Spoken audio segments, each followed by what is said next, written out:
Good morning, आदाब, खुशामदीद, बहुत बहुत स्वागत आपका। प्रोग्राम सलाम जेके आप देख रहे हैं दिल्ली के स्टूडियो से बराह रास्त गुलिस्तान न्यूज पर और जेके 24/7 न्यूज पर। और इस बीच प्रोग्राम सलाम जेके में जिस तरीके से आप हर रोज कोरोना वायरस को लेकर तमाम दुनिया भर की अपडेट्स आपके सामने रखते हैं, आप उससे रूबरू होते हैं, वहीं मुल्की सतह पर और दिल्ली से लेकर वादी कश्मीर तक और मरकज के जेर इंतजाम इलाके लद्दाख तक क्या कुछ हो रहा है, वो तमाम सूरत हाल हम इस प्रोग्राम के जरिए आपके सामने रखते हैं।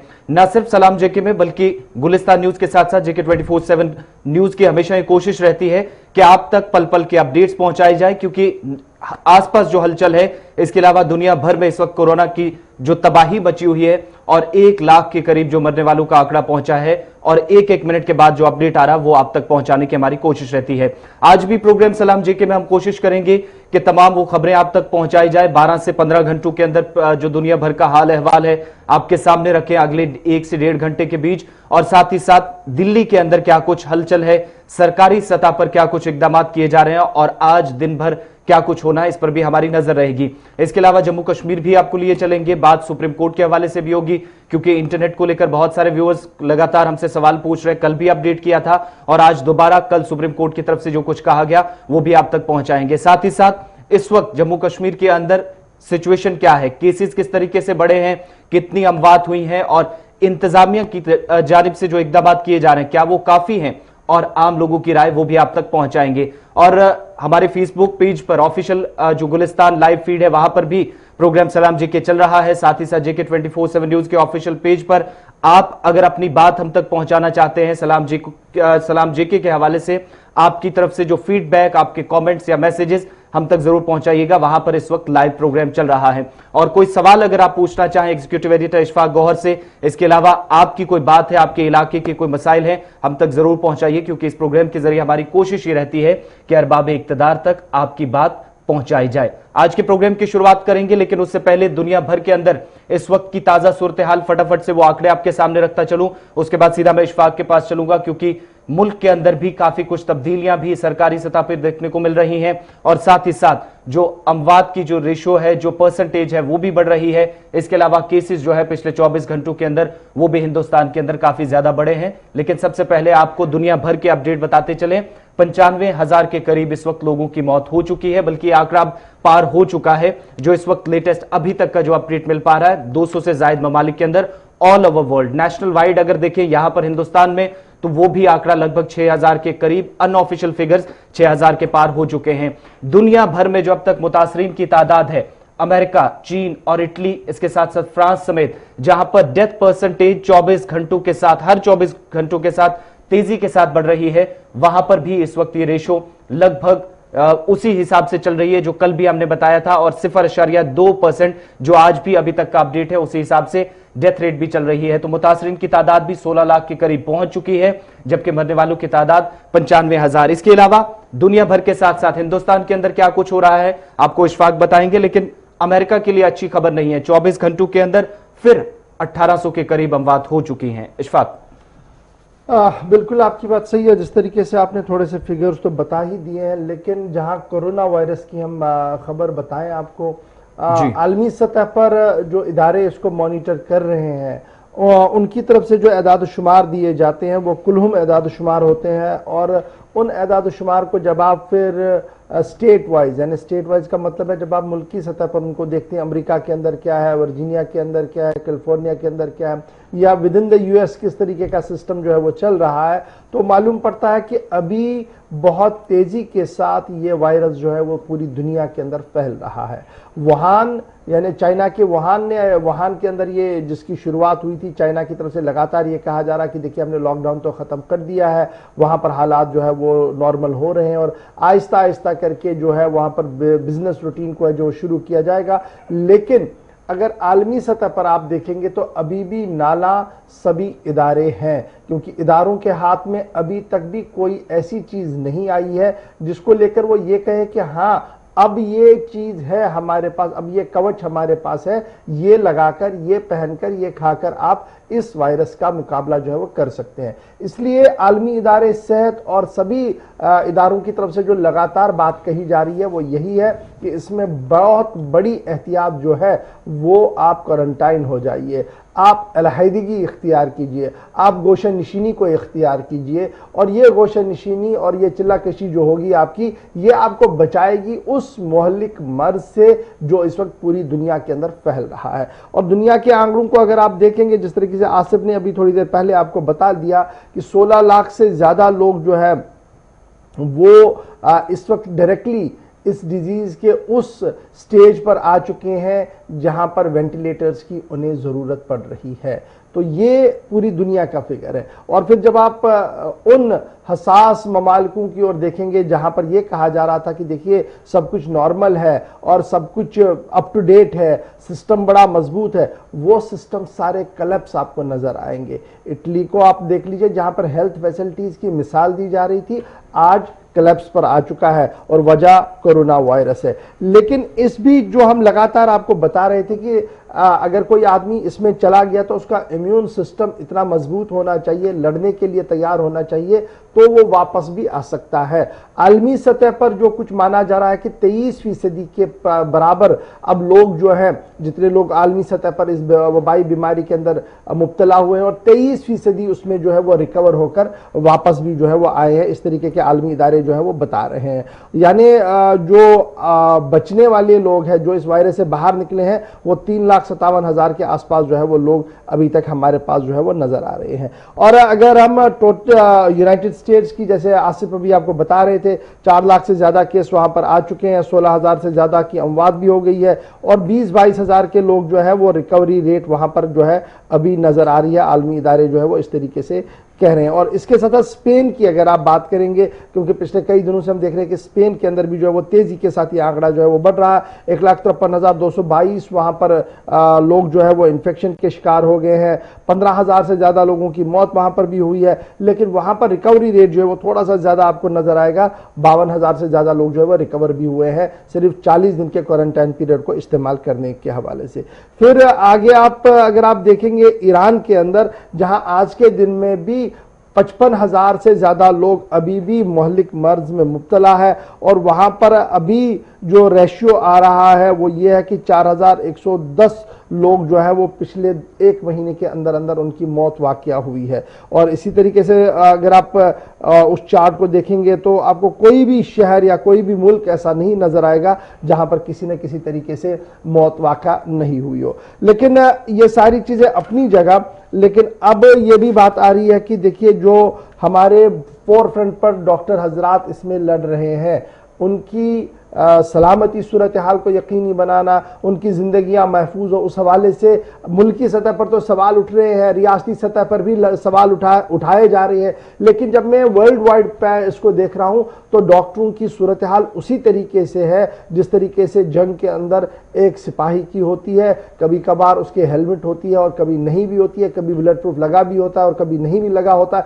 लेकिन तब भी वो जंग के मैदान में लड़ता रहता है। आज वही मिसाल हमारे डॉक्टर्स की है। जम्मू कश्मीर से आप शुरू कीजिए और दुनिया के आखिरी साइबेरिया के कोने तक चले जाइए तो आप देखेंगे कि डॉक्टरों के पास 100% जो प्रोटेक्शन गियर है नहीं, किसी भी जगह पर नहीं है। ये जो आप सिर्फ हम एक साइड से देखते हैं कि शायद मेरे शहर में नहीं है, दूसरा कहता है मेरे शहर में नहीं है, तीसरा कहता है मेरे शहर में, इसको आप बड़े कैनवस पर देखने की कोशिश कीजिए। शायद कोई भी मुल्क इससे लड़ने के लिए तैयार नहीं था और कोई भी मुल्क इतना बाहिस नहीं था कि अगर ये वायरस आया तो हमने कौन कौन सी चीजें होनी चाहिए। अब जब ये आ रहा है और ये हमलावर हो चुका है तो एहतियाती तदाबीर भी उसी तरीके से बन रहे हैं। कहीं पर वेंटिलेटर बन रहा है, कहीं पर पीपी सूट्स बन रहे हैं, कहीं पर इससे दवाई बनाने की कोशिश हो रही है। तो आलमी सतह पर वो चीजें भी जो वो चल रही है। लेकिन इस बीच खबर यह भी है कि एक डॉक्टर साहब की मौत भी वाकया हुई है और ये डॉक्टर जो थे, ये जो प्राइम मिनिस्टर है उनको इलाज कर रहे थे, बोरिस उनका इलाज करते करते ये उस वायरस का शिकार हुए हैं और इनकी मौत जो है वाकया हुई है। और ये डॉक्टर माने जा रहे हैं कि ये फोर फ्रंट पर लड़ रहे थे। अब यहाँ पर इटली की जब आप चलेंगे, डॉक्टरों की एक देखेंगे तो वो फोर फ्रंट वाली 14 लोगों की जो टीम, जो कोर टीम इटली की थी, वो भी पिछले हफ्ते जो थे वो वायरस का शिकार हुए और उसमें 2-3 डॉक्टरों की मौत जो है वो हुई है। तो इसलिए जब भी आप डॉक्टरों से बात करें तो इस चीज का ख्याल रखें कि वो मेरे लिए अपनी जान को जोखिम में डालकर काम कर रहा है। और कल जो हम विजुअल्स देख रहे हैं कि डॉक्टरों को भी सताया जा रहा है, पैरामेडिकल स्टाफ के साथ बदतमीजियां हो रही हैं, 10 तरह के लोग जो है फोर फ्रंट पर इस वक्त सैनिटेशन के वर्कर जो फ्यूमिगेशन कर रहे हैं। कल हमने श्रीनगर से भी ये कुछ विजुअल्स देखे कि किस तरीके से हाथापाई का मामला उनके साथ चला है। तो बराह करम इससे थोड़ा दूर रहिए। जरूर ट्रॉमा में आप है, जरूर डिप्रेशन में आप है, लेकिन इसका कतई तौर ये मामला नहीं है। इसका मतलब ये नहीं है कि आप किसी को भी हत्वे तनकीद बनाएंगे, किसी पर हाथ उठाएंगे और किसी के खिलाफ भी लिखेंगे। तो बराह करम इस चीज का जो है वो ख्याल रखें। बिल्कुल, बात डॉक्टर की हो रही है, तो अब जिस डॉक्टर की मौत का आपने जिक्र किया, ये दूसरा ऐसा मौका। इससे पहले चाइना के अंदर उस डॉक्टर की मौत हुई थी जिसने सबसे पहले इस कोविड-19 का इशारा दिया था, लेकिन हल्के में उसकी बात को लिया गया था और पिछले महीने की बात करें तो मार्च के दौरान उसने दम तोड़ दिया था इसी कोविड-19 की वजह से। और अब जो कि अब्दुल चौधरी जो यूनाइटेड किंगडम के प्राइम मिनिस्टर हैं, उनका इलाज करते करते खुद इसका शिकार हो गए। 53 साल के थे और 20 साल तक सर्विस दी। और 18 मार्च को उन्होंने एक फेसबुक पोस्ट किया था जिसमें डायरेक्टली उन्होंने टैग किया था प्राइम मिनिस्टर बोरिस जॉनसन को, जो कल ही आईसीयू से वापस बाहर निकले हैं। उनको टैग करके ये लिखा था कि जो नेशनल हेल्थ वर्कर्स हैं जो इस वक्त फोरफ्रंट पर काम कर रहे हैं, सबसे पहले उनका कांटेक्ट होता है मरीजों के साथ, चाहे वो सस्पेक्टेड केसेस हो या पॉजिटिव केसेस हो, तो उनके लिए जो पीपीईज हैं या जो पर्सनल प्रोटेक्शन किट्स हैं वो सबसे पहले प्रोवाइड होनी चाहिए। तो जो इस वक्त नहीं है, ये यूके, जब इटली की बात चली है तो यूके का भी आपके सामने रखते चलें और फिर हम इंडिया की बात करेंगे जहां पर भी डॉक्टरों के साथ कुछ इसी तरीके की सिचुएशन बनी आ रही है। इस बीच जरा आपको श्रीनगर भी लिए चलते हैं। श्रीनगर के सीधा विजुअल्स आप इस वक्त देख रहे हैं टीवी स्क्रीन पर, लाइव तस्वीरें आ रही हैं और क्या कुछ कहना लोगों का, जरा वो भी आपको सुनाते हैं। वो तो डर के मारे अब बेचारा अंदर ही बैठ गया। अब तो आपको लगता है घर में ही बैठना अब सेफ है इसके लिए? सबसे बढ़िया यही है कि आप जितना आप सोशल डिस्टेंस रखिए और अपने घर में रहिए, किससे मिलिए जुलिए मत। जो भी बातें करनी है कि फोन से ही करो, कि नजदीक मत जाओ। ये ऐसा खतरनाक मसला है कि आदमी को पता ही नहीं चलता है कि कब ये उसके पास आ गया है, कि ये मसला है। Thank you sir, God bless you. तो शहर श्रीनगर के अंदर सिक्योरिटी सख्त, मुख्तलिफ मकामात पर आप देख रहे हैं नाके लगाए हुए, लाल चौक के आसपास का इलाका पूरी तरह सील किया और हल्की चहल पहल नजर आ रही है। जो जरूरी कामकाज के लिए जाने वाले लोग हैं, अस्पताल किसी को जाना होता है या कोई बैंक पहुंचता है, तो एक दो लोग आसपास इस वक्त भी नजर आ रहे हैं। बात जरा डॉक्टर्स की हो रही थी, तो इशफाक यहाँ पर ये भी अपने व्यूअर्स को बताते चले, क्योंकि जो अलग अलग लैब्स इस वक्त देख रहे हैं मुल्क भर के अंदर, जहां पर प्राइवेट इस वक्त क्लिनिक्स बंद पड़ी हैं, तो मुख्तलिफ जो प्राइवेट लैब्स हैं उनको भी जो सुप्रीम कोर्ट की तरफ से एक ऑर्डर उनके लिए जारी किया गया था कि इस वक्त कोविड-19 की जो संगीन सूरत हाल बनी हुई है उसमें वो फ्री टेस्ट करें। लेकिन इसे लेकर भी कहीं ना कहीं जो सुप्रीम कोर्ट के अहकामात हैं उनको भी ये प्राइवेट इंस्टीट्यूशंस जो हैं वो कहीं ना कहीं जरूर बालाए ताक रख रहे हैं। देखिए, बिल्कुल आपकी बात सही है। सुप्रीम कोर्ट ने मरकज से भी कहा था और मरकजी वजारत सेहत की तरफ से ये कहा गया था कि देखिए जो डेजिग्नेटेड प्राइवेट लैब्स हैं वो इस टेस्ट को कर सकते हैं, और उसमें उन्होंने एक हद मुकर्रर की थी कि इतने पैसों के अंदर अंदर, जो एक लिमिट उन्होंने रखी है कि इस दायरे के अंदर अंदर ये टेस्ट जो है वो होनी चाहिए। लेकिन अफसोस अब इस बात का जो है वो ये हो रहा है कि प्राइवेट एजेंसियां या प्राइवेट लैब जो है वो तो सुप्रीम कोर्ट के ऑर्डर को मान रहे हैं, लेकिन अब सवाल ये उठा रहे हैं कि जनाब जो हमें नुकसान होगा इस नुकसान की भरपाई करेगा कौन। ये प्राइवेट लैब्स की तरफ से कहा जा रहा है और ये सुप्रीम कोर्ट के ऑर्डर्स थे कि जब आप टेस्ट करेंगे ये ऑलमोस्ट तो वैसे तो फ्री ऑफ कॉस्ट होने चाहिए थे, क्योंकि इस वक्त की जो सूरत हाल है, अगर अब आपने लेने भी पैसे हैं तो इसके लिए उन्होंने कहा था कि कितने पैसे हैं, वो उन्होंने एक स्पेसिफिक रेट्स जो थी वो बता दी थी और ये कहा था कि तकरीबन एक अस्पताल, एक सेंटर के अंदर तकरीबन 2000 टेस्ट जो है वो होने चाहिए, ये गाइडलाइंस बना दी गई थी। लेकिन मैं दो चीजें यहां पर समझ नहीं पाया हूं। जब हर एक आदमी फोर फ्रंट पर आकर इस वक्त खिदमत खलक करने की कोशिश में है, आप सोशो रिलीजियस एनजीओज को देखिए, सरकार के काम को देखिए, तो ये प्राइवेट इदारे इस वक्त हाथ पीछे क्यों खींच रहे हैं, ये मेरी समझ से बाहर है। ये वही प्राइवेट इदारे हैं, इन्होंने आज तक मनमानी रेट्स पर हमेशा काम किया है, सरकार को ब्लैकमेल करके अपनी बात को मनवाया भी है। लेकिन जरूर हाँ, अगर आज आप अपनी तिजोरियों के दहाने खोलकर इंसानियत के लिए थोड़ा सा काम करेंगे तो शायद कल आने वाले दिन में आपका नाम भी उसी किताब में लिखा जाएगा जो वॉरियर्स की किताब होगी, जिसमें यह कहा जाएगा कि ये वो मुजाहिद थे, ये वो लोग थे जिन्होंने इंसानियत के लिए काम किया और बिला लिहाज और रंग और नस्ल, कौम, फिरका के इन्होंने सबकी खिदमत की है। तो बराए करम इस चीज को जरा देख लीजिए कि इस वक्त सूरत हाल कौन सी है? क्या इस वक्त ये सूरत हाल है तकाजा करने की, या इस वक्त ये सूरत हाल है सर मैं 2000 नहीं कर सकता हूं, मैं 200 करूंगा? लेकिन वो 200 तो कीजिए ना, और वो जो सेट डेडलाइंस हैं, वो जो सेट नॉर्म्स रखे गए हैं, उनको फॉलो कीजिए। क्यों? अभी इब्तिदाए इश्क है इसका। मैं आपको ये जो बात बता रहा हूं, ये काफी तीखी और कड़वी बात बहुत से लोगों को लगेगी। ये अभी इब्तिदाए इश्क है वायरस का, अभी इब्तिदाई मरहला है हमारे पास। खुदा ना करे अगर हम स्टेज 3 और 4 के बीच में कहीं फंस गए तो फिर काफी ज्यादा मुश्किलें होंगी, और वो मुश्किलें ना हो उसके लिए जो ग्राउंड वर्क है कि एक रैंडम टेस्टिंग हो, उसके लिए जरूरी है कि हम सब लोग जो है वो एक दूसरे का साथ दे, और ये साथ इस वक्त की अहम तरीन जरूरत है। तो ये बात तो थी जनाब वाला टेस्टों की जो प्राइवेट लैब्स के हवाले से हो रही है, लेकिन सरकार भी टेस्टिंग फैसिलिटी जो है वो बढ़ा रही है। हम अपने नाजरीन को बताते चलें, और अब माना जा रहा है कि आने वाले 3-4 दिन के अंदर अंदर बड़े पैमाने पर टेस्टिंग फैसिलिटियां जो है वो सरकार यूटिलाइज करेगी। और सबसे पहले जो हॉट स्पॉट्स हैं पूरे मुल्क के अंदर, तकरीबन 1100 के करीब मकामात ऐसे हैं जिन्हें हॉट स्पॉट्स कहा गया है, वहां पर रैंडम टेस्टिंग आज से शुरू की जाएगी। और जो किट्स बांटने का सिलसिला था मरकज की तरफ से, टेस्टिंग किट्स, वो लगभग सभी रियासतों को जो वो चले गए हैं, और आज से माना जा रहा है कि ये टेस्टिंग फैसिलिटी जो है वो दुगनी होगी। ये जो हम ये बात आपसे कर रहे हैं तो ये उस पस मंजर में हम कर रहे हैं कि जब कल जो मरकजी वजारत सेहत के आला तरीन जिम्मेदारान हैं और मरकजी वजारत दाखिला के जो आला तरीन जिम्मेदार हैं, उन्होंने सभी रियासतों के चीफ सेक्रेटरीज के साथ एक टेली कॉन्फ्रेंसिंग की थी, और उसी टेली कॉन्फ्रेंसिंग के दौरान इस बात का खुलासा पेश किया गया था कि अब टेस्टिंग डबल होनी चाहिए। और ये डबल टेस्टिंग इसलिए आज के दिन से इंपॉर्टेंट होगी क्योंकि लॉकडाउन आने वाले 2-3 दिन में खत्म होना है, और ये लॉकडाउन खत्म होने से पहले एक ग्राफ हमारे सामने हो कि ये हॉटस्पॉट्स के अंदर कितना फैला है, हॉटस्पॉट्स के बाहर कितना फैला है, ताकि क्या लॉकडाउन को कंटिन्यू करना है या इससे भी मजीद सख्त लॉकडाउन को लाना है, उसमें सरकार को मदद मिलेगी। एक तो इसलिए इसको जो है वो तेजी के साथ आगे बढ़ाया जा रहा है। और दूसरी बड़ी बात जो है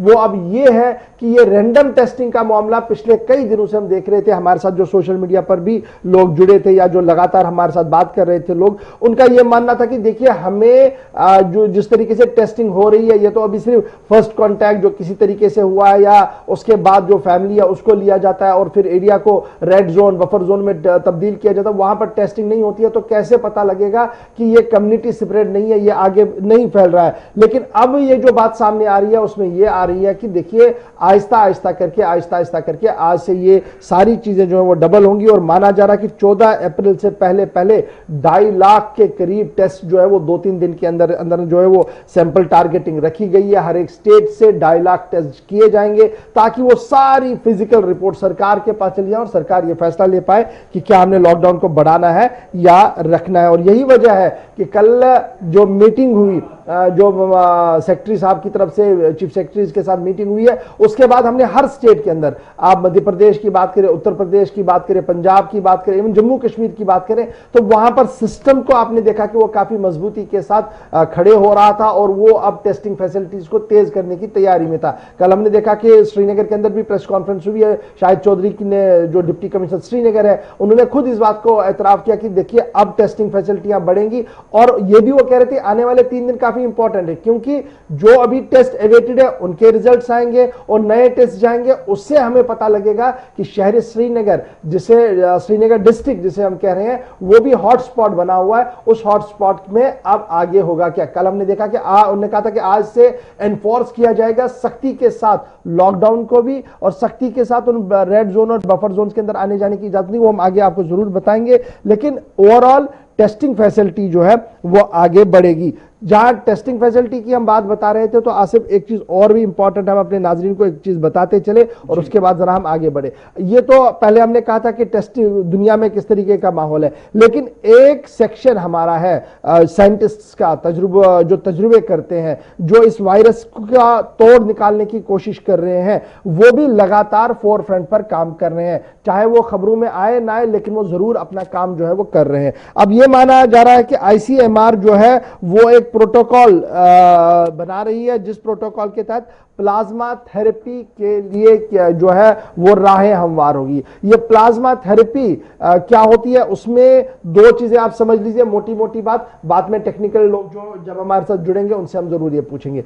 प्लाज्मा थेरेपी का मतलब एक आदमी कोविड-19 का शिकार था, लेकिन उसका इम्यून सिस्टम मजबूत था, वो ठीक हुआ, बाहर आया, उसके खून से कुछ प्लेटलेट्स निकाली जाएंगी, वो उस आदमी में दी जाएंगी जो इससे लड़ने की कोशिश में है, जो आईसीयू में है, वेंटिलेटर पर है। और ये प्रोसेस जो है अभी चल रहा है। कुछ लोग वॉलंटियरली सामने आए हैं, जैसे हमारे पास जो इतलात मौसूल हो रही है, डॉक्टर अनूप कुमार जो केरला के हैं, उनका मानना है कि जो स्टेट ने एक्सपर्ट कमेटी बनाई है उसमें कुछ लोगों की तरफ से जो ट्रायल के लिए खुद सामने आए हैं, जो लोग ठीक होकर बाहर आए हैं, उनने वॉलंटियरली कहा कि आप उनका प्लाज्मा लेकर टेस्ट कर सकते हैं, अगर ये बच सकता है तो उनका ट्रायल करने में कोई प्रॉब्लम नहीं होगी। तो लोग जो ठीक होकर आए हैं वो ये चाहते हैं कि और लोग भी ठीक हो। तो ये प्रोसेस जो है वो चल रहा है और माना जा रहा है कि एक हफ्ते के अंदर अंदर अगर ये पूरी तरह से फिट बैठता है, क्योंकि और देशों में इसके नताइज अच्छे निकले हैं, ये जो मैं प्लाज्मा थेरेपी की आपको बात बता रहा हूं, इसलिए इंडिया के अंदर भी प्लाज्मा थेरेपी को अडॉप्ट करने की बात हो रही है।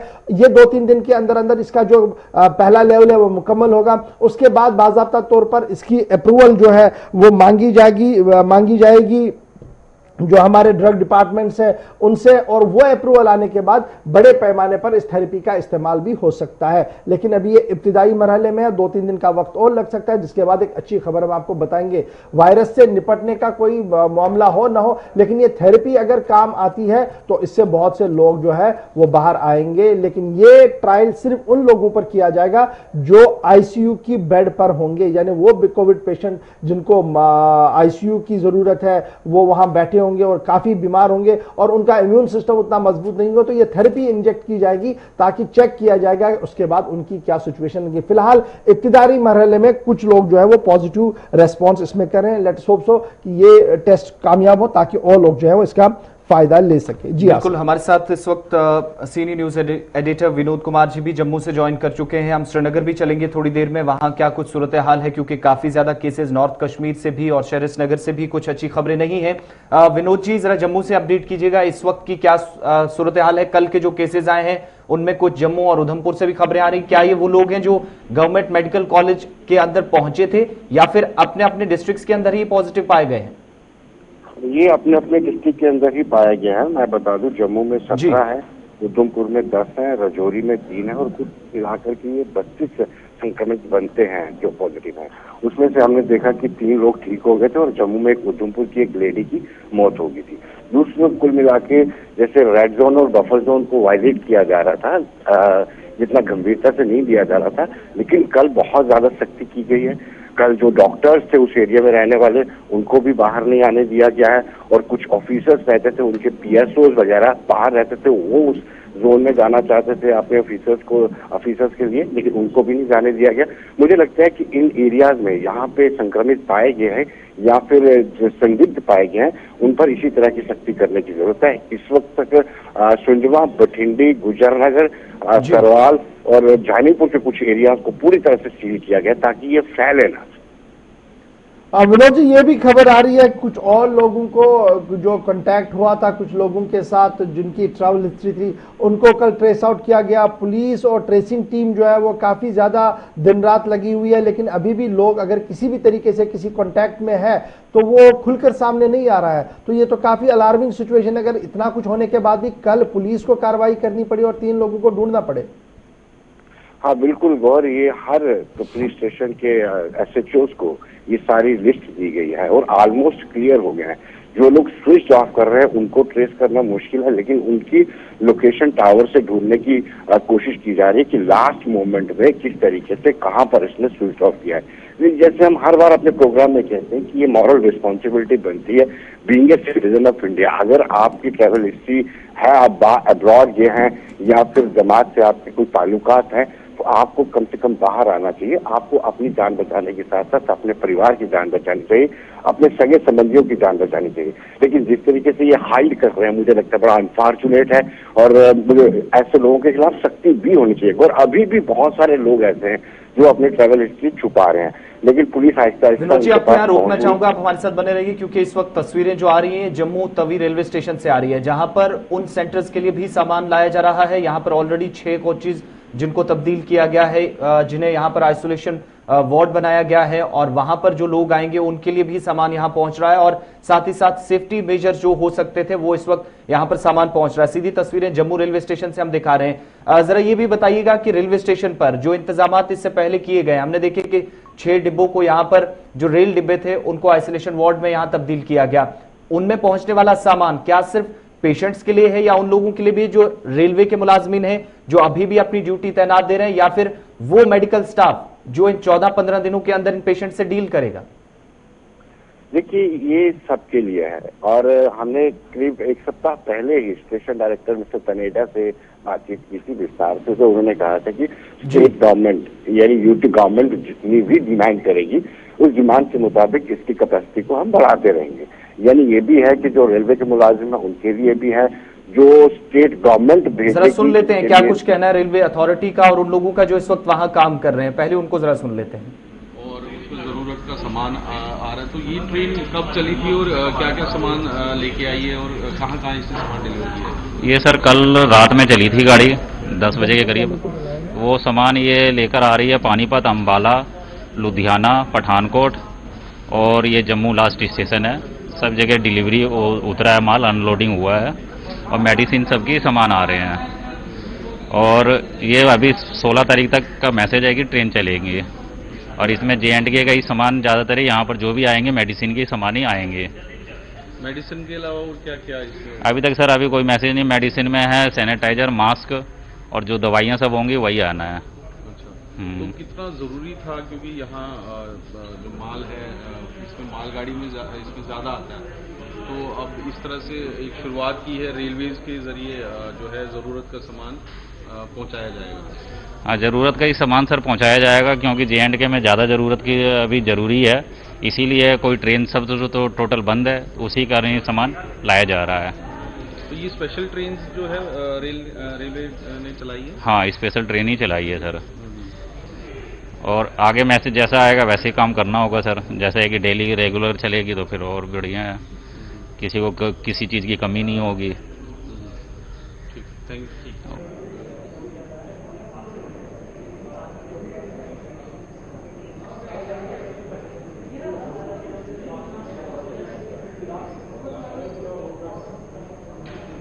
रहे थे यहाँ पर, जरा उन चीजों की बात करते चले, क्योंकि लगातार हम देख रहे हैं इशफाक, एक और रिपोर्ट भी आई है ICMR की तरफ से, और 3 हफ्तों के दौरान एक और रिपोर्ट आना, और इसमें ये चीज वजाहत इस बात की गई है कि जो कम्युनिटी ट्रांसमिशन है वो किसी हद तक मुमकिन है। इसमें 2 चीजें वाजे कर दी गई हैं। एक तो ये कि इस वक्त जो रैपिड एक्शन फोर्स जो टीमें बनाई गई हैं वो अलग अलग जगहों पे, चाहे वो रेड जोन्स हो या बफर जोन्स हो, वहां पर इस वक्त कार्रवाई कर रही हैं, काम कर रही हैं, और जो सैंपल्स लिए जा रहे हैं रैंडम सैंपल्स, कहीं ना कहीं ये रीजन हो सकता है। अब रिपोर्ट के अंदर ये उसी ICMR ने माना है जिसने 2 हफ्ते अपनी पहली रिपोर्ट में कहा था कि कम्युनिटी ट्रांसमिशन इंडिया के अंदर अभी तक इसका नामो निशान नहीं है। लेकिन 2 चीजें इसमें वाजे कर दी गई हैं। एक तो ये कि रैंडम जब सैंपलिंग होगी, जब टेस्ट लिए जाएंगे, उस वक्त किसी हद तक खतरा होगा। जो ड्रॉपलेट्स हैं वो जरूर किसी के लिए खतरनाक बन सकते हैं, इवन उनके लिए भी जो इस सैंपलिंग का हिस्सा होंगे, जो मेडिकल स्टाफ होगा। एक दूसरा, ये जो पर्सनल प्रोटेक्शन गियर है वो बहुत जरूरी है। इसमें मास्क जो है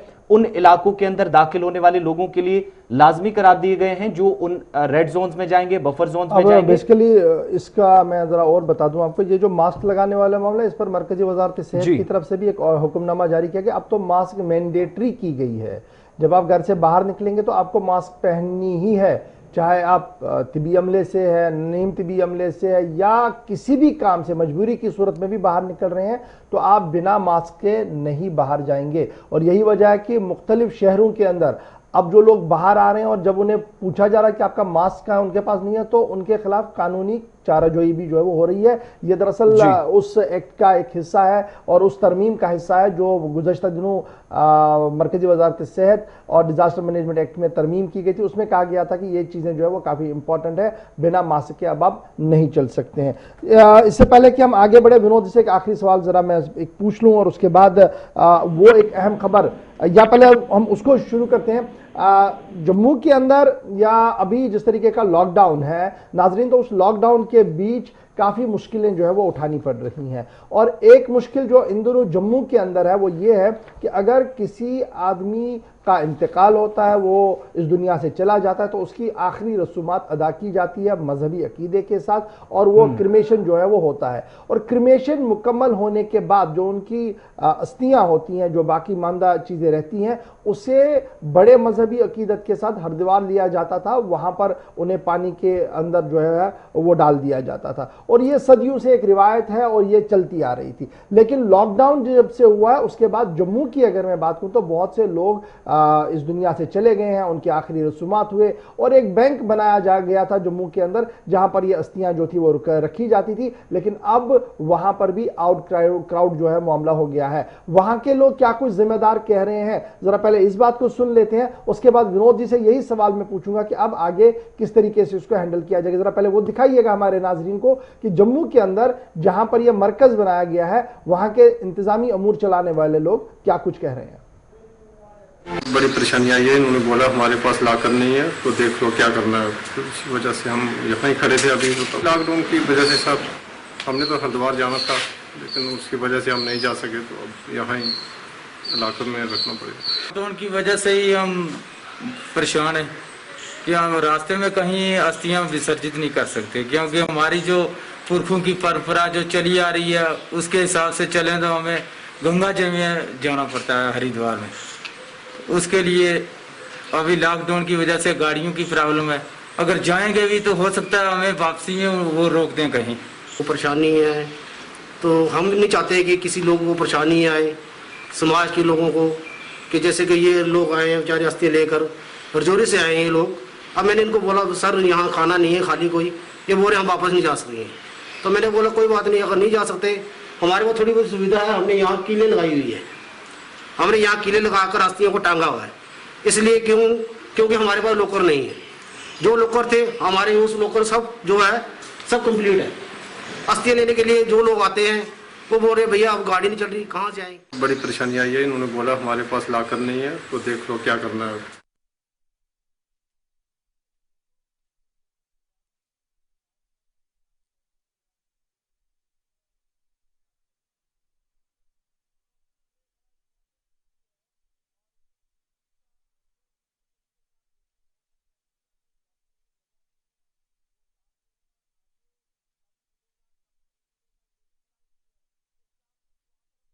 हो रहे हैं क्या, किस तरीके से इस इशू को एड्रेस किया जा रहा है?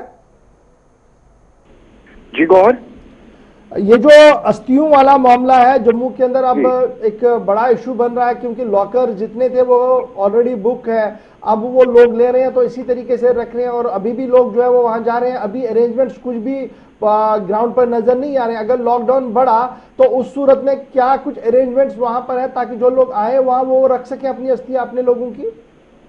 जी गौर, आपने ठीक कहा। उस एरिया में जो जोगी गेट है, जो मेन है शमशान घाट जिसको हम बोलते हैं, मुक्तिधाम, उसमें जो कैपेसिटी थी वो फुल खत्म हो गई है।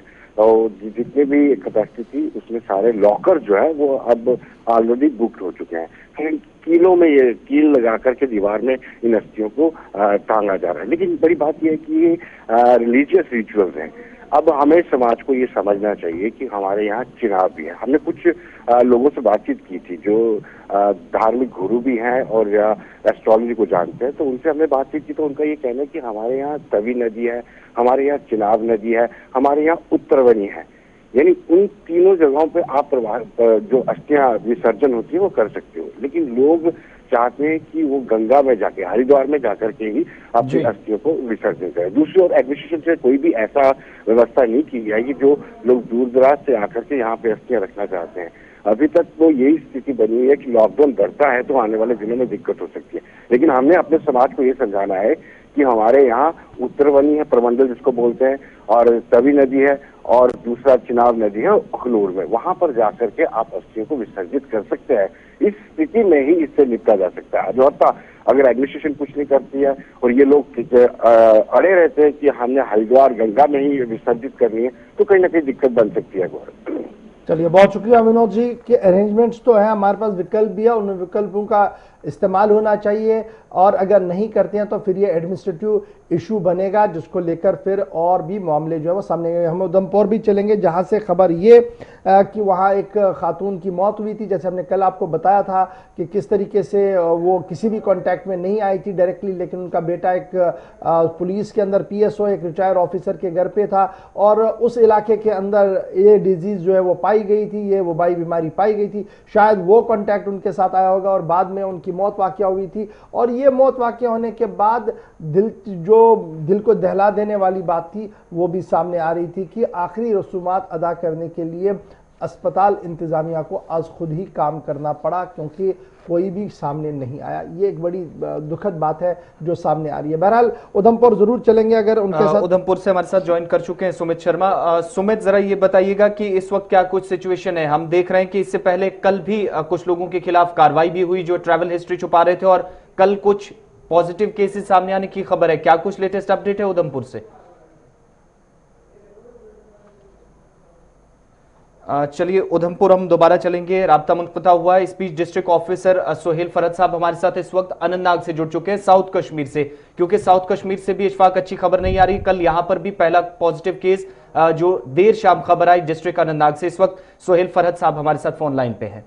सोहेल फरहत साहब, बहुत शुक्रिया ज्वाइन करने के लिए। एज अ नोडल ऑफिसर कि आप अनंतनाग के अंदर काम कर रहे हैं और अभी तक ये लग रहा था कि डिस्ट्रिक्ट अनंतनाग के अंदर अभी तक अल्लाह की मेहर थी, कोई केस सामने नहीं आ रहा था, लेकिन अब केस सामने आया। तो इसकी तफसीलात जानना चाहेंगे, क्या इसकी कोई ट्रैवल हिस्ट्री है या कोई फिजिकल कॉन्टैक्ट है और अब जो ट्रेसिंग आप लोगों ने की होगी वो किस हद तक मुकम्मल हो गई है?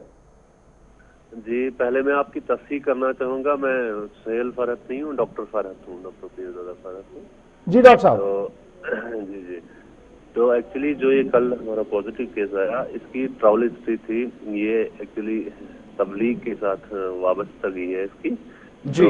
तो हमारा पहला पॉजिटिव केस था यहाँ कश्मीर का, उसके साथ इनका राबिता हो गया था आरसपुरा एरिया में, जम्मू एरिया में।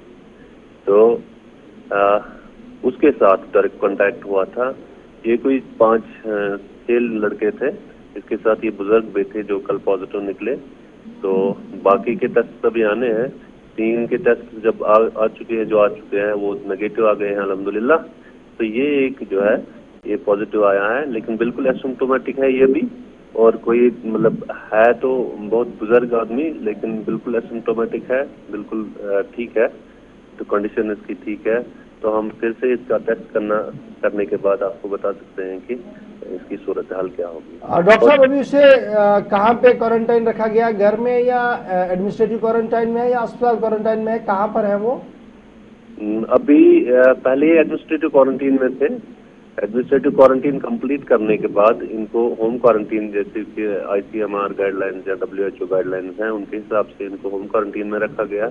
और जैसे ही उनका कल जो दोबारा टेस्ट जो किया गया, जो पॉजिटिव आया, तो उसके बाद इनको हॉस्पिटल क्वारंटीन रखा गया। अभी ये हॉस्पिटल क्वारंटीन में। डॉक्टर साहब, एक चीज और जानना चाहेंगे, जो हमारे नाजरीन भी काफी दिलचस्पी ले रहे हैं इस बात में, कितने दिनों बाद इनका टेस्ट पॉजिटिव आया, कब ये कांटेक्ट में आए थे और उसके बाद कितने दिन के बाद इनका ये जो टेस्ट आया ये पॉजिटिव है? और आप कह रहे हैं कि उन्हें ऐसे कोई सिम्टम्स भी नहीं है जिससे ये लग रहा है कि कोई बड़ी परेशानी उनको हो? लगभग ये मतलब अजीब बात है कि मतलब 26 डेज जब इनका कांटेक्ट हुआ था पॉजिटिव पर्सन के साथ, उसके कोई 24 से 26 दिन बाद इनका जो टेस्ट आया वो पॉजिटिव आया। और इस बीच डॉक्टर साहब, हम ये भी देख रहे हैं कि जो वैली के अंदर पहुंचने वाले लोग हैं, हालांकि हम देख रहे हैं काजीगुंड या उसके आसपास के इलाकों में वहां पर भी एक चेकिंग पॉइंट पहले से ही है, वहां पर भी स्क्रीनिंग हो रही है, लेकिन वहां से दाखिल होने के बाद क्या कुछ लोगों को क्वारंटाइन भी किया जाता है जिनकी ट्रैवल हिस्ट्री होती है, आउट ऑफ स्टेट आए होते हैं, या फिर नॉर्मल रूटीन की जिस तरीके से स्क्रीनिंग हुई और घर भेज दिया जाता है उन्हें? जी एक्चुअली वो जो डिस्ट्रिक्ट है वो एडमिनिस्ट्रेटिवली वो मेडिकल डिस्ट्रिक्ट कुलगाम आता है। तो वो जो सेमा कुलगाम है वो सेमा अनंतनाग नहीं देखते हैं, वो सेमा कुलगाम देखते हैं और वही देखते हैं। डॉक्टर साहब, ये एक चीज बड़ा इंपॉर्टेंट है जो अभी व्यूअर्स हमसे जानना चाहते हैं, वो ये है कि आपने कहा कि 20-22 दिन से ज्यादा वक्त के बाद इनका टेस्ट जो है वो पॉजिटिव आया। ये अभी जो ऊपर वाले रिसर्चर्स बता रहे हैं, जो कुछ भी अभी आपके पास रिसर्च होगा, उसके हिसाब से कितने दिन तक इस आदमी के पास ये वायरस रह सकता है? देखिए, मैं मतलब टेक्निकली तो मतलब मैं नहीं बता सकता हूँ, लेकिन जैसा कि सुनने में आया है कि 14 डे जो पहले था कि 14 दिनों तक ये जो है इसका जो इंक्यूबेशन पीरियड है, तो 14 दिनों तक हम एडमिनिस्ट्रेटिव क्वारंटीन या होम क्वारंटीन में रखते हैं। तो कुछ और रिपोर्ट्स भी हैं पेंडिंग जो आनी बाकी? हाँ बिल्कुल है। अभी हमारे पास हमने एक लगभग कोई 30 नए सैंपल्स भेज दिए हैं, जिनकी ट्रैवल हिस्ट्री की निजामुद्दीन या उसके इर्द गिर्द जो गिरदनवाह के इलाके हैं, चाहे वो निजामुद्दीन नहीं भी गए हों लेकिन निजामुद्दीन के इर्द गिर्द हो, हमने सब के सब टेस्ट कराए हैं, उनके सैंपल ले लिए हैं, टेस्ट भेज दिए हैं और हम तवक्का रखते हैं कि आज या कल तक उनका टेस्ट आ जाएगा। चलिए, बहुत शुक्रिया आपका डॉक्टर साहब हमारे साथ ज्वाइन करने के लिए। अब जरा बात श्रीनगर की भी करें, लेकिन यहाँ पर शर्मा भी हमारे साथ इस वक्त ज्वाइन कर चुके हैं उधमपुर से। जी सुमित हमारे साथ ज्वाइन कर चुके हैं। सुमित, उधमपुर से जरा अपडेट कीजिएगा, क्या कुछ सिचुएशन है अभी? कल भी कुछ पॉजिटिव केसेस और कुछ लोगों के सैंपल्स कल भी लिए गए उन इलाकों से जिनको रेड जोन में शामिल किया गया। लेटेस्ट अपडेट क्या कुछ है डिस्ट्रिक्ट से?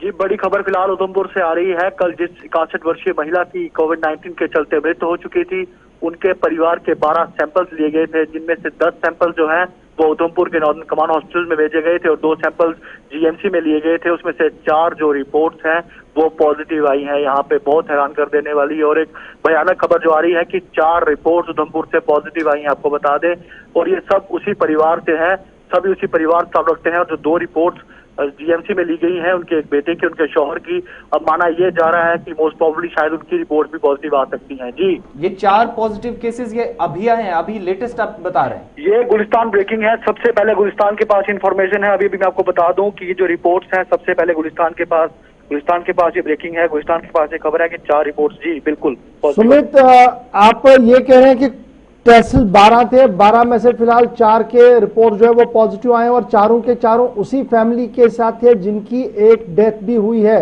तो ये जो ट्रेसिंग वाला मामला अब है और कितना आगे बढ़ रहा है, और ये जो रेड जोन के अंदर मल्टी टेस्टिंग की बात हो रही है, बड़े पैमाने पर टेस्टिंग की बात हो रही है, वो कितनी कंप्लीट हो रही है अभी तक? जी, मैं आपको बता दूं कि कल ये जो 12 सैंपल्स लिए गए थे, इनमें से 10 जो है एक ही परिवार के 12 सैंपल, 10 सैंपल्स उधमपुर में थे, जिसमें से 4 की रिपोर्ट्स पॉजिटिव हैं और 2 की रिपोर्ट जम्मू से आनी बाकी है और बाकियों की रिपोर्ट भी जो 6 है उनकी बाकी आनी है, रिपोर्ट बाकी है।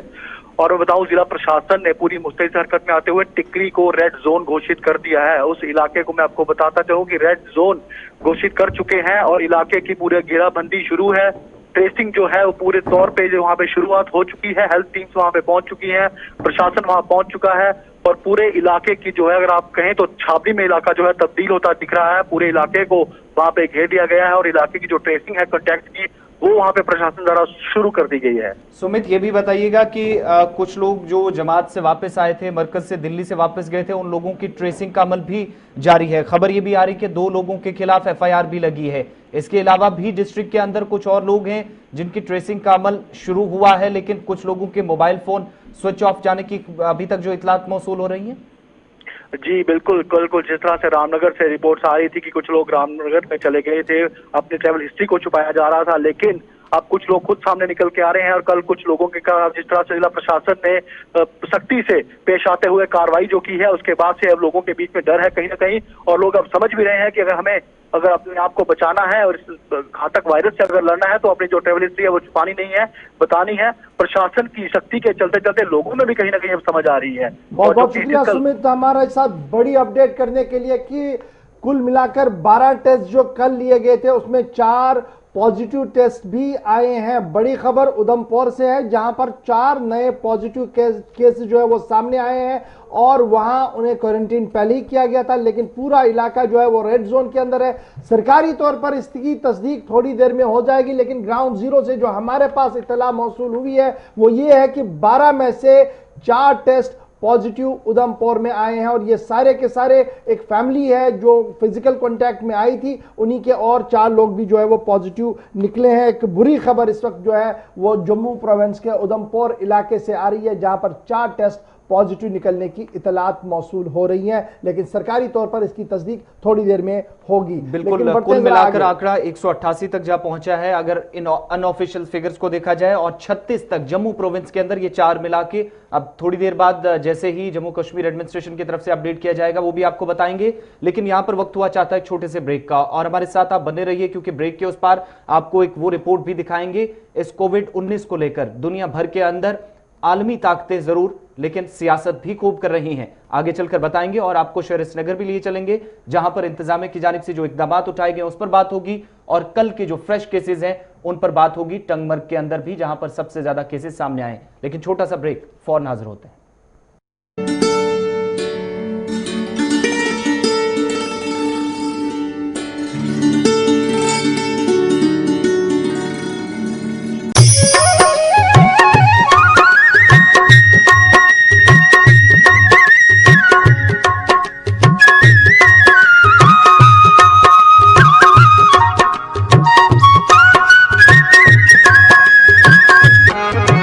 चढ़ियो चैत चेतो तेरो नहीं पुल तो तेरी कसम बेसाख बेसारियो। गुलिस्तान न्यूज की पेशकश गोजरी प्रोग्राम मारी आवाज 12 रात 10:30 बजे, आतारें सवेले 9:30 बजे।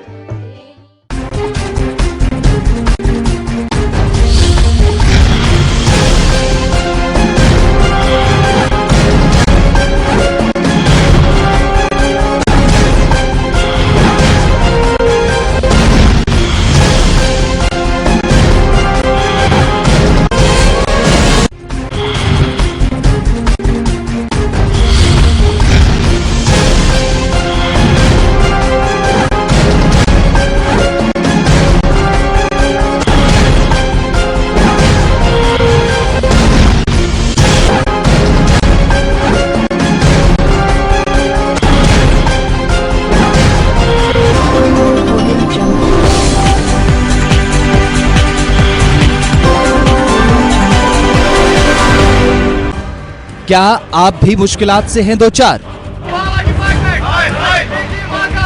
हमारी मांगे पूरी करो, ट्यूबवेल का काम शुरू करो। क्या आप भी बिजली, पानी और सड़क जैसी बुनियादी सहूलियात से हैं महरूम?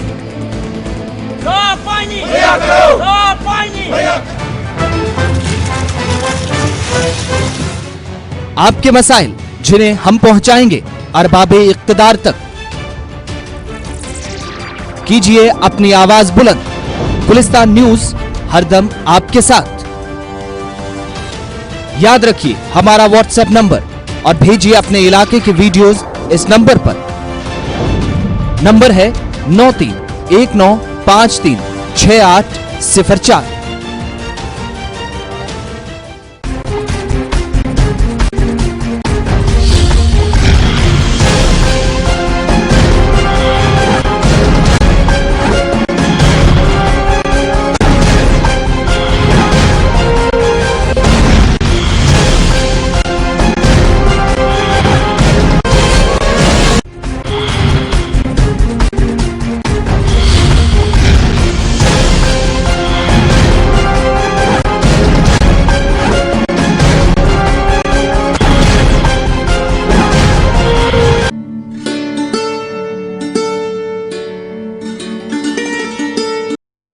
वेलकम बैक, खुशामदीद, बहुत बहुत स्वागत। प्रोग्राम सलाम जेके आप देख रहे हैं गुलिस्तान न्यूज पर और साथ ही साथ जेके 24/7 न्यूज पर। मैं आसिफ रशीद और मेरे साथ हैं एग्जीक्यूटिव एडिटर इशफाक गौहर। बात कोविड-19 के हवाले से हो रही थी, अब जरा जम्मू कश्मीर भी लिए चलते हैं। वादी कश्मीर का भी रुख करते हैं जहां पर लगातार 5 दिनों से अच्छी खबरें मौसूल बिल्कुल भी नहीं हो रही है। 50 के पार जाके आंकड़ा पहुंचा है और सिर्फ श्रीनगर डिस्ट्रिक्ट इनमें सबसे ज्यादा हाईलाइट है। बांडीपुरा श्रीनगर का डिस्ट्रिक्ट जहां पर सबसे ज्यादा केसेस सामने आए हैं। सीनियर न्यूज एडिटर सनम एजाज भी श्रीनगर से हमारे साथ इस वक्त ज्वाइन कर चुके हैं। सनम, सबसे पहले अपडेट कीजिएगा, इस वक्त जो कल तक केसेस आए थे उनमें हमने देखा था कि 24 नए केसेस थे, उसके बाद भी कुछ रिपोर्ट्स आनी बाकी थी। क्या कोई लेटेस्ट अपडेट मिल पाया? जिस तरीके से उधमपुर से 4 पॉजिटिव केसेस और आ गए हैं। देखिए आसिफ, अभी तक ऐसा कोई नया केस नहीं सामने आया है, लेकिन जो लोड है, लोड के हवाले से खबरें बड़ी बुरी आ रही हैं। और जिस तरह से परसों भी, कल भी और उससे पहले भी जो पॉजिटिव केस आए हैं और लोड को देखते हुए आज भी उससे इनकार नहीं किया जा सकता है। जो लोड अब तक हमें जो डॉक्टर्स एक्सपर्ट्स बता रहे हैं कि लोडेड पेशेंट जो है वो बड़ी तादाद में है। तो ये बहुत ही सिचुएशन जो है अभी खराबी है। अभी हम अच्छी खबर अपने व्यूअर्स को नहीं दे पा रहे हैं, क्योंकि कल भी बड़ी तादाद में जो है पॉजिटिव केस आए थे, लोड ही नहीं बल्कि पॉजिटिव केस आए थे।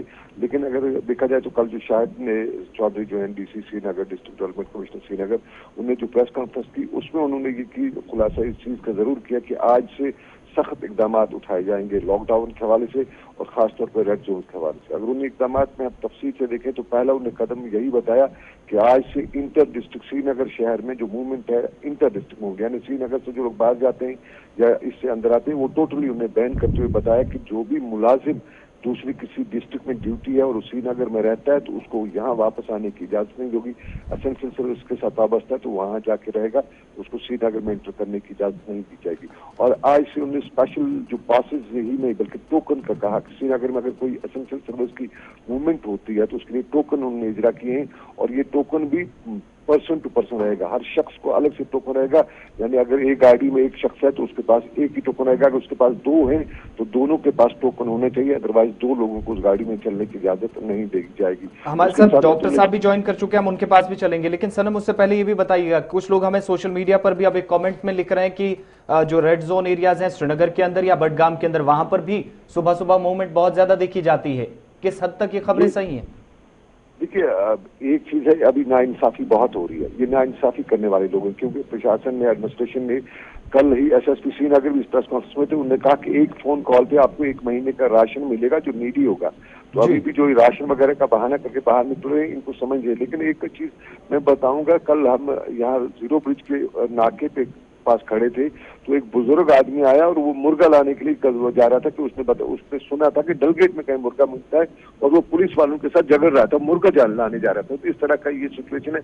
और अगर हम लोगों की बात करें तो कल महजूर नगर के इलाके में अच्छी खासी भीड़ थी और भीड़ हम कहेंगे यूं लग रहा था बाजार लग रहा था वहां पे। और कुछ और ऐसे भी इलाके हैं जहाँ पे, चूंकि महजूर नगर भी पहले ही जोन में डिक्लेयर हो चुका है। सनम, ये मैं इससे पहले कि डॉक्टर रोशन किसाना साहब JLNM के मेडिकल स्टूडेंट साहब हमारे साथ ज्वाइन किया, लेकिन फटाफट से आपसे एक चीज जानना चाहूंगा। कल हम सुन रहे थे डिप्टी कमिश्नर श्रीनगर को जो बता रहे थे कि मौजूदा सूरत हाल तशवीशनाक, आज से लॉकडाउन में सख्ती होगी और ये कहा उन्होंने साफ साफ कि जो रेड जोन है, बफर जोन है, वो एज पर गाइडलाइंस रहेंगी, किसी को अंदर बाहर जाने की इजाजत नहीं होगी। तो ये जो बात कल बड़ी सख्ती के साथ डिप्टी कमिश्नर साहब कहे हैं और कहा है कि आने वाले 2-3 दिन और भी मुश्किल भरे होंगे क्योंकि रिपोर्ट्स आना अब शुरू होंगी। आज से मुल्क भर में डबल किए गए हैं रिपोर्टिंग, ये जो टेस्टिंग फैसिलिटी। तो इन बिटवीन द लाइन्स क्या कुछ आप समझ पाए डिप्टी कमिश्नर साहब की प्रेस कॉन्फ्रेंस को? भी वहाँ थे, एसएसपी भी वहाँ पे थे और डायरेक्टर हेल्थ सर्विस भी उस प्रेस कॉन्फ्रेंस में। और जब हमने उनसे बात की, हमने उनसे पूछा तो हमें समझ में मोटे मोटे में ये बताओ, समझ यही आया कि आज से बहुत ज्यादा सख्ती होगी और ये सख्ती बहुत होगी क्योंकि मीडिया ने भी उन्हें बहुत ज्यादा सख्ती न बरतने पे बहुत ज्यादा उन्हें घेरने की कोशिश की। मीडिया ने भी सवाल किए कि लोगों को क्यों नहीं, अगर जो समझ नहीं रहा है उसको समझाया जा सकता है, तो समझाया आज जा सकता है जिस तरह से कल बताया गया है। और बहुत ज्यादा सख्ती होगी जो बिना जरूरत के एसेंशियल सर्विस के अलावा जो, और चूंकि एक चीज सवाल यहाँ उठ रहे थे कि लोगों को अगर मजबूरी आ जाती है तो उसके लिए डिप्टी कमिश्नर ने और एसएसपी ने बताया कि चलिए, बहुत शुक्रिया सनम जान हमारे साथ ज्वाइन करने के लिए। फटाफट से अपने नाज़रीन को हम रेड जोन और बफर जोन की तफसीलात बताएंगे क्योंकि बहुत से लोग जो है वो जानना चाहते हैं।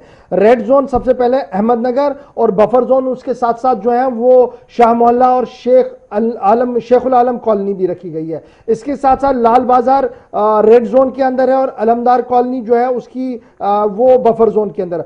हवल श्रीनगर का एरिया है, हाक बाजार और रहमान कॉलोनी, हुकूमत बादमवारी और ये कॉलोनी जो है ये बफर जोन में है। निशात को रेड जोन में लगा दिया गया है और जबरवन कॉलोनी जो है वो बफर जोन में है। खानियार एंटायर जो है वो आपका रेड जोन एरिया है, लेकिन खानियार के अंदर खानियार, बिलाल कॉलोनी, टंगबाग, नावपोरा, डलगेट, बिशंबर नगर और बटली बाग, ये जो है ये इलाके बफर जोन में रहेंगे। ईदगाह का area buffer zone red zone में है। रतपोरा, वांगनपोरा, गंदरपोरा, वनियार, सीमट ब्रिज, आली मस्जिद, बागवानपोरा, सेकिडाफर, शाहीन मोहल्ला, नूरबाग, ये जनाब बफर जोन के अंदर जो है वो रख दिए गए हैं। इसी तरीके से गोरीपोरा सनत नगर का जो एरिया है, गोरीपोरा का एरिया ये रेड जोन में है। पालपोरा, शुंगलीपोरा, पारिमपोरा, पंपोश कॉलोनी, गोरीपोरा और राह कॉलोनी ये रख दी गई है रेड जोन के अंदर, बफर जोन के अंदर। रेड जोन के अंदर छत्ताबल इलाका है और एंटायर छत्ताबल जो है वो बफर जोन में भी है, और हैदरपुरा का इलाका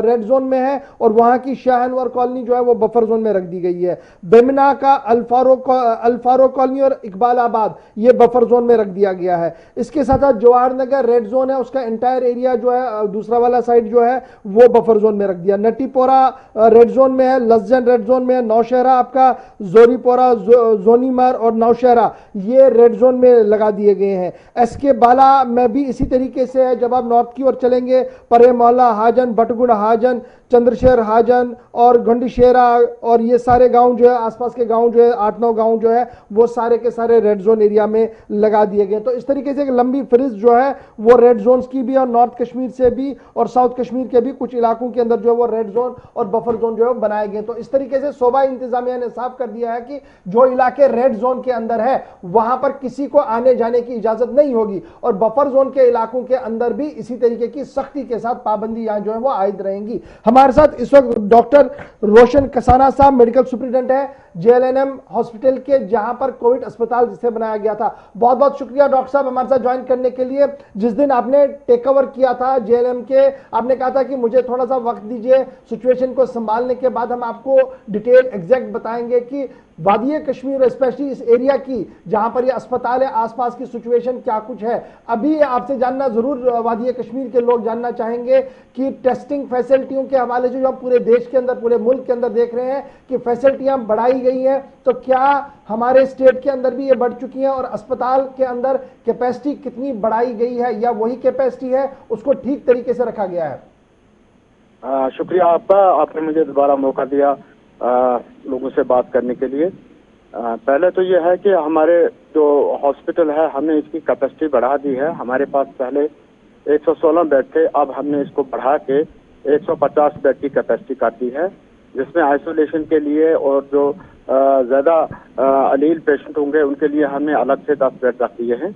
साथ साथ में हमने जो टेस्टिंग कैपेसिटी हॉस्पिटल की थी वो हमने बढ़ा दी है और हम रोजाना 70 से 80 पेशेंट्स के जो है सैंपल्स कलेक्ट करते हैं और उनको सीधी हॉस्पिटल भेज देते हैं। कल भी हमने जो है 84 सैंपल्स जो है वो कलेक्ट किए थे और उसी वक्त 3 बजे के करीब हमने उनको सीधी हॉस्पिटल शिफ्ट कर दिया था। जहां तक हमारे स्टाफ का ताल्लुक है, हमने स्टाफ का लिए डॉक्टर साहिबान के जो रोस्टर है उनको मुकम्मल कर लिया गया है। पैरा मेडिकल स्टाफ जो है तो उसकी भी रोस्टिंग जो है वो कंप्लीट होगी, रोस्ट करके ये रोस्टर बना दिया है। तो जो हमारे सफाई कर्मचारी है उनका आना जाने के लिए प्रोग्राम जो है वो हमने तय कर दिया है कि कहाँ से उनको कलेक्ट किया जाएगा, कहाँ ड्रॉप किया जाएगा। हम कोशिश कर रहे हैं कि उनके लिए पासेस जो है वो बना दिए जाएं। साथ साथ में पेशेंट के लिए जो डाइट का मसला है वो एक बड़ा अहम मसला है हमारे लिए, तो उसके लिए भी हमने इंतजाम कर रखे हैं। 2 डाइट मिलेंगे, 2 मेजर मील, 2 माइनर मील, उसके लिए भी अरेंजमेंट हो चुका है। दवाइयाँ जो जितनी जरूरत होनी चाहिए, जितनी हमें चाहिए हैं 150 पेशेंट के लिए, उसका हमने 50% जो है प्रोक्योर करके रख लिया है। अभी हमारे पास तकरीबन 20 दिन का स्टॉक मौजूद है और साथ साथ में हम इसको जो है ऑगमेंट करते रहेंगे, इसको बढ़ावा देते रहेंगे। ऑक्सीजन सप्लाई का बंदोबस्त भी मकबूल हो चुका है। तो सफाई सुथराई का काम जो है रोजाना होता है और साथ साथ में इसके जो बाहर वाला हिस्सा है उसमें भी हम फ्यूमिगेशन करते हैं। एक RMV की तरफ से हमें एक चैनल दिया गया है, जो मुलाजिम बाहर से आता है या बाहर निकलता है उसकी फ्यूमिगेशन भी हो जाती है। एम्बुलेंसेज को भी हमने एक एम्बुलेंस को डेडिकेट करके रखा हुआ है सैंपल कलेक्ट करने के लिए, कैरी करने के लिए, और 5 एम्बुलेंसेज जो है वो हमने तैयार करके रखी हुई। सच कुल मिला के देखा जाए तो अभी इंशाल्लाह हमारी तैयारी जो है वो मुकम्मल है। अल्लाह से यही दुआ है कि ऐसा मौका ना आए, लेकिन खुदा न करे अगर ऐसा हो जाता है तो जितना हमसे हो सकेगा हम करेंगे। डॉक्टर साहब एक बात जो सामने आ रही है वो हमारी रियासत के अंदर वेंटिलेटर्स की आ रही है और माना जा रहा है कि जिस बड़े पैमाने पर मुल्की सतह पर या बैनुल-अक़वामी सतह पर तैयारियां हो रही हैं उस लेवल पर अभी हमारे कोविड अस्पतालों के अंदर तैयारियां वेंटिलेटर पर उतनी नहीं है, क्योंकि जो अभी हमारे पास दस्तावेजी सबूत मिल रहे हैं वो ये है कि कोई 123 वेंटिलेटर हमारे पास मौजूद है और अगर उसको हम बाइफरकेट करें तो 70 लाख लोगों के लिए एक वेंटिलेटर होगा। तो क्या कोई प्रोक्योरमेंट और होगी? चूंकि ये जो फैसला है या ये जो इंफॉर्मेशन है या अरेंजमेंट है ये मेरे लेवल का नहीं है, ये एडमिनिस्ट्रेशन का लेवल है। मैं इसके बारे में कोई जो है ना तबसरा करना चाहता हूँ और ना मेरे पास कोई नॉलेज है जी। हाँ, जहाँ तक मेरी हॉस्पिटल का ताल्लुक है, हमारे पास अभी जो है 2 वेंटिलेटर मौजूद हैं और 2 वेंटिलेटर जो है नॉन इन्वेसिव हम प्रोक्योर कर रहे हैं अगले 7 दिन में। तो 10 पेशेंट्स के लिए इंशाल्लाह हम तैयार हैं। उसके अलावा अगर किसी पेशेंट को जाना पड़ेगा तो उसका रेफरल का जो है आइडेंटिफाई हमने कर लिया है किस हॉस्पिटल में हमें भेजना पड़ेगा। लेकिन साथ साथ में इस वक्त मेरा जो थोड़ा सा कंसर्न है वो ये है कि मुझे आइंदा अगले हफ्ते में या 10 दिन में और स्टाफ की जरूरत पड़ेगी। इंशाल्लाह मैं ये मसला जो है अपने हायर अप से आज उठाने वाला हूँ और मुझे उम्मीद है कि मुझे स्टाफ और मुहैया किया जाएगा, खासतौर पे जो गायनेकोलॉजिस्ट हैं और एनेस्थेसिस्ट हैं उनकी मुझे जरूरत पड़ेगी जी। तो ये मसला इंशाल्लाह जल्दी ही आज जो है टेकअप किया जाएगा और हल भी हो जाएगा। डॉक्टर साहब, चूंकि आप स्टेट के अंदर सीनियर मोस्ट डॉक्टरों में गिने जाते हैं, अगर जेएनएम से मैं हटकर बहसते माहिर तिब के आपसे बात करूं, ये जो वायरस एक है, जब किसी आदमी को लगता है किसी भी तरीके से वो फिजिकल कांटेक्ट में आए, जैसे भी आए, उसको लग गया कोविड-19, कितने दिन तक उसके पास ये वायरस एक्टिव रहता है? कोई फिगर अभी आया है इस हवाले से? नहीं, इस हवाले से मेरे पास जो है एग्जैक्ट जो फिगर्स नहीं है, लेकिन जो कॉमन नॉलेज आम लोगों के लिए है वो यही है कि पहले 14 दिन तक जो है इसका ये जो है इंक्यूबेशन पीरियड है। 14 दिन में इसका हम टेस्ट करते हैं। 14 दिन के बाद अगर ये टेस्ट इसका पॉजिटिव आ जाता है तो इसको 14 दिन और क्वारंटीन में रखा जाएगा। मजीद इसके 2 टेस्ट किए जाएंगे। अगर उनमें वो दोनों टेस्ट जो है नेगेटिव आ जाते हैं तो उसके बाद इसको होम क्वारंटीन के लिए घर में भेजा जाएगा ताकि वो वहाँ महफूज रहें।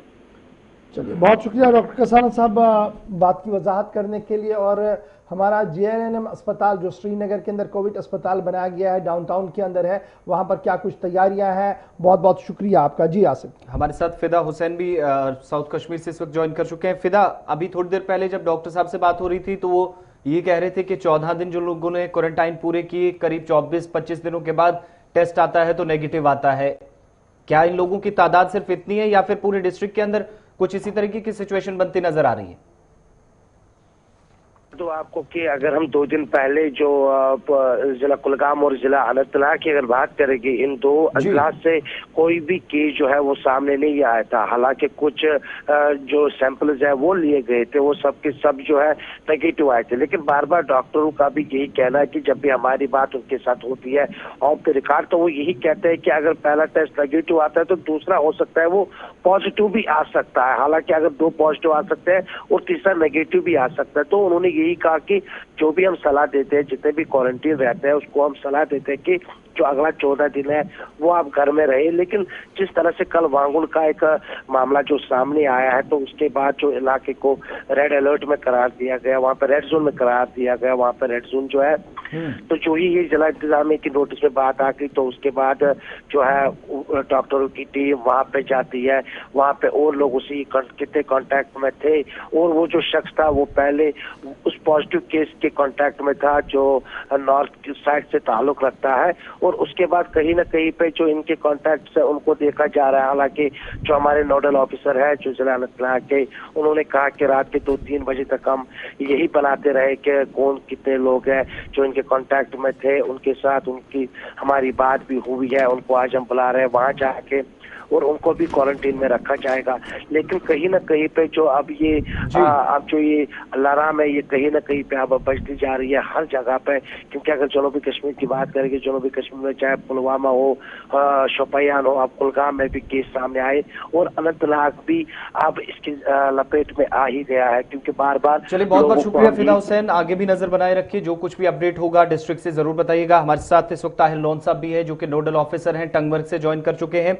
लेकिन उससे पहले डॉक्टर साहब आप हमारे साथ बने रहिए क्योंकि कुछ सवालात हैं टंगमर्ग को लेकर भी कुछ लोग पूछ रहे हैं, उनको भी अपडेट करेंगे। लेकिन कुपवाड़ा से कुछ हमारे व्यूअर्स पूछ रहे हैं कि वहां की क्या अपडेट है। कल तक जो 7 केसेस थे उनमें कल एक और ऐड हुआ, जो कल वैली से 24 केसेस आए हैं तो एक कुपवाड़ा से और आया, कुल मिलाकर 8 केसेस हो गए। ये कुपवाड़ा का अपडेट है। और इस वक्त कुछ लोग ये भी पूछ रहे हैं कि सुबह ही नहीं बल्कि शाम के टाइम भी मुख्तलिफ इलाकों के अंदर, हमारी व्यूअर लिख रही है कि गाड़ियों का भी काफी ज्यादा रश मुख्तलिफ इलाकों के अंदर देखा जा रहा है। आखिर एडमिनिस्ट्रेशन भी क्यों ना उन इलाकों में सवालों के घेरे में आए? देखिए, एडमिनिस्ट्रेशन पर हर एक सवाल उठाना आज के दिन में शायद जायज़ नहीं होगा। मैंने खुद अब फैसला करना होगा। जब मैं कहता हूं तो मैं मतलब हम सबारी फैमिली जो हमें देख रहे हैं, तो मैं उनसे मुखातिब होकर कह रहा हूं ये बात। तो हमें ये देखना पड़ेगा कि क्या मैं सब कुछ पुलिस के डंडे पे छोड़ूं या अपनी अकल का भी इस्तेमाल करूं, क्योंकि अक्सर आपकी बात सही है। अभी मेरे को भी कुछ लोगों के वीडियोस आए हैं और फोटोज भेज रहे हैं, वो कह रहे हैं कि जनाब 6 बजे के बाद ऐसा लग रहा है कि 6 बजे तक कर्फ्यू था, 6 बजे के बाद कोरोना खत्म हो गया, अब जनाब आप चलिए सड़क पर आराम से चलिए। या सुबह 6 बजे आप देख लीजिए लोग चलते रहते हैं, एक्सरसाइज भी करते रहते हैं, दौड़ते भी रहते हैं। जनाब ये कतई तौर पर सही नहीं है। एडमिनिस्ट्रेटिव पार्ट पर डिप्टी कमिश्नर श्रीनगर अपनी बात तो कह रहे हैं, लेकिन एंटायर कश्मीर प्रोविंस की जब आप बात करेंगे और जम्मू कश्मीर की बात करेंगे तो हमने ये खुद फैसला अब लेना होगा कि हमारी स्टेट इंतहाई हसास दर्जे पर जा रही है, जहां हर दिन डबल डिजिट में अगर आपको कोविड पॉजिटिव की रिपोर्ट्स आएंगी तो आने वाले दिन हमारे लिए इंतहाई मुश्किल भरे होंगे और ये चेन तोड़ने के लिए काफी ज्यादा जरूरी है हम घर बैठे। अब श्रीनगर में अगर हर कोई घर बैठेगा तो मेरी इतनी पूरी पुख्ता नजर है कि कोई फाका से नहीं मरेगा, फाका कशी के साथ नहीं मरेगा। अब जैसे सनम जी अभी बता रहे थे आपको कि मुर्गा लाने पर लड़ रहे हैं लोग, तो ये कहाँ का इंसाफ है? जब आप एक मुश्किल तरीन दौर से गुजर रहे हैं और आपको मुर्गा खाने की पड़ी है, तो कैसे आप लड़ेंगे और कैसे हमारी कौम तैयार होगी इस मसले से निपटने के लिए? एक सवाल तो ये है। और दूसरा बड़ा सवाल जो है जनाब, ये 6 बजे भी वैसा ही एक्टिव रहता है जितना 2 बजे दिन के रहता है, जितना 1 बजे रहता है। इसलिए आप अंदर रहिए और बिला जरूरत बाहर ना जाइए। और मेरी तो यही सलाह रहेगी सूबाई इंतजामिया से कि अब जरा सख्ती के साथ इसका एनफोर्स करवाइए, जिससे उत्तराखंड ने किया। 1-2 दिन इतनी ज्यादा सख्ती की कि लोग बाहर ही नहीं आए और उसके अच्छे नताइज भी सामने आए हैं और उम्मीद करें कि ये एनफोर्स हो। और ये चीज आप मानिए कि आप सुबह निकलेंगे सड़क पर कोई नहीं होगा तो कोरोना क्या नहीं होगा? कोरोना कहीं पर भी हो सकता है, वायरस है, किसी भी जगह पर हो सकता है और आपको लगेगा और फिर आपका बचना मुश्किल होता है। फिर आप नहीं, आपके अजीज अकारिब जो आपके साथ कमरे में रहते हैं, घर में रहते हैं, वो डायरेक्टली इसके कांटेक्ट में आते हैं। आप बाहर जाते हैं तो वो फिजिकल कांटेक्ट में आते हैं और ये चेन चलती है। इसलिए घर बैठिए, यही एक रास्ता अभी हमारे सामने। जी हाँ, बिल्कुल। कुछ लोग अलग अलग डिस्ट्रिक्ट वाइज अब भी पूछ रहे हैं। डोडा से एक हमारे व्यूअर ये पूछ रहे हैं एडमिनिस्ट्रेशन किस हद तक तैयार है? अच्छी खबर डोडा से है कि कोई भी पॉजिटिव केस की अभी तक खबर कल शाम तक नहीं थी। आज का जो अपडेट होगा आगे चलकर और भी बताएंगे आपको। और टंगमर्ग के कुछ लोग पूछ रहे हैं, क्योंकि इस वक्त सीधा हमारे साथ नोडल ऑफिसर टंगमर्ग से ज्वाइन कर चुके हैं। डॉक्टर साहब इस वक्त हमारे साथ हैं फोन लाइन पे। बहुत शुक्रिया हमारे साथ ज्वाइन करने के लिए। लोन साहब, ये बताइएगा कि इस वक्त क्या कुछ सिचुएशन है?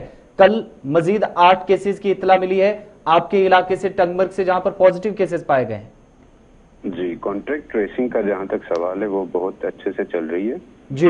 एक्टिव सर्वेलेंस हो रही है रेड जोन्स में। It has been declared as a red zone and a hotspot right now जी। तो मेरी इस्तदा लोगों से है कि वो घरों में बैठें, अभी भी न सुलझे तो क्या पता।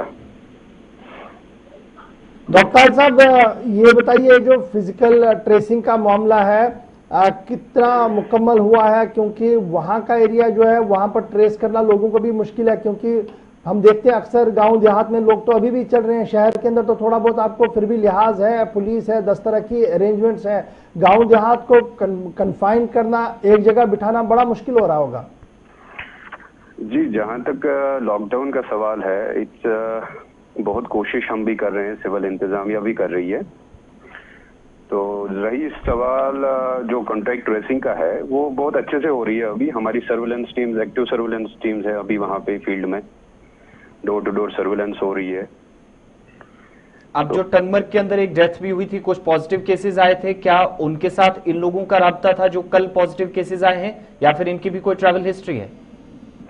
ट्रैवल हिस्ट्री तो नहीं है, they are interrelated, they are the relatives. तो डॉक्टर साहब ये भी बताइएगा कि अभी कितने और एवेटेड रिपोर्ट्स हैं जो एक्सपेक्ट है आज दिन में आने की? जहां तक अभी सवाल है अवेटेड रिपोर्ट्स का, there are around 10 to 11 people we have sent for the testing. उनका रिपोर्ट्स आज इंशाल्लाह आने वाला है। चलिए, बहुत शुक्रिया डॉक्टर साहब हमारे साथ ज्वाइन करने के लिए। यानी आज जैसे डिप्टी कमिश्नर श्रीनगर ने कल प्रेस कॉन्फ्रेंस में कहा था कि आने वाले 3 दिन जो है वो काफ़ी इंपॉर्टेंट है, क्योंकि बड़े पैमाने पर रिपोर्ट्स आनी है। जैसे अभी उधमपुर से आप हमारे रिपोर्टर ने कहा कि देखिए 4 टेस्ट तो वहाँ पॉजिटिव आए हैं, कुछ नेगेटिव भी आए। इस तरीके से अभी थोड़ी देर में ये कंपाइल होगा, तो ये अल्लाह करे ग्राफ बढ़े ना, लेकिन जो उम्मीद अभी ग्राउंड हम सुधर नहीं रहे हैं, घर बैठ नहीं रहे, तो ये कैसे हो सकता है पॉसिबल कि ये रुक सकता है जब तक आप रुकेंगे नहीं। एक यहाँ पर मेरे ख्याल से एक रिपोर्ट आप दिखा लीजिए, रिपोर्ट के उस पर आएंगे तो कुछ और रिपोर्टर से बात भी करेंगे कि ये रिपोर्ट आपके हमारे लिए बहुत ज़्यादा ज़रूरी है, जहां हम सब लोग कोविड-19 से लड़ने के लिए एक साथ करने की कोशिश कर रहे हैं, वहीं पर कोविड-19 पर आलमी सतह पर सियासत काफ़ी तेज़ हुई है। क्या कुछ सियासत है कोविड-19 पर, जरा इस रिपोर्ट में देख लीजिए।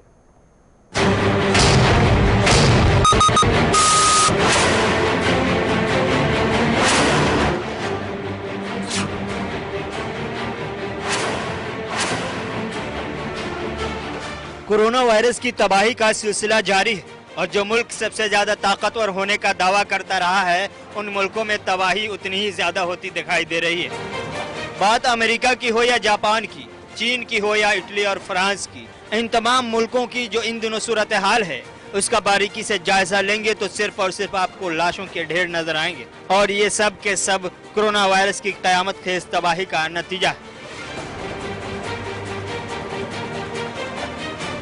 ऐसे में एक तरफ जहां पूरी दुनिया अपने शहरियों को और अपने मुल्क को बचाने के लिए आपसी गिले शिकवे भुलाकर पार्टी लाइन से ऊपर उठकर मुख्तलिफ नजरियात होने के बावजूद एक साथ मिलकर इस वायरस के खिलाफ रोड मैप तैयार कर रहे हैं और अपने शहरियों की जान की सलामती के लिए इस इंतहाई नाजुक वक्त में सियासत को ठंडे बस्ते में रखकर इंसानियत के हवाले से सोचते हुए इत्तेहाद का सबूत दे रहे हैं।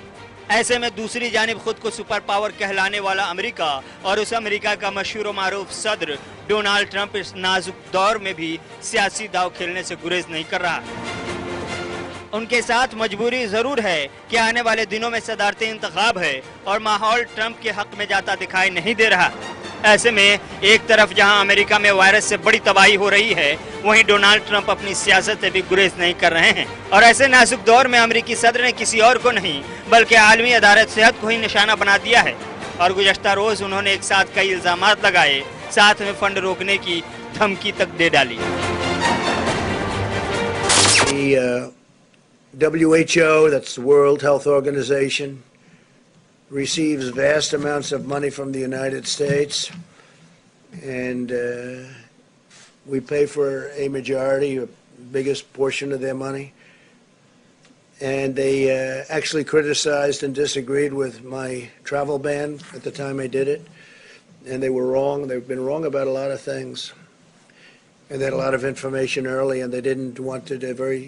They seem to be very China-centric, and we have to look into that. So we're going to look into it. We give a majority of the money that they get, and it's much more than the $58 million is a small portion of what they've gotten over the years. Sometimes they get much more than that. Sometimes it's for programs that they're doing, and it's much bigger numbers. And if the programs are good, that's great as far as we're concerned. But we want to look into it. World Health Organization, because they really are, they called it wrong.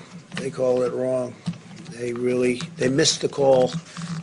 They could have called it months earlier. They would have known. And they should have known. And they probably did know. So we'll be looking into that very carefully. And we're going to put a hold on money spent to the WHO. We're going to put a very powerful hold on it. And we're going to see.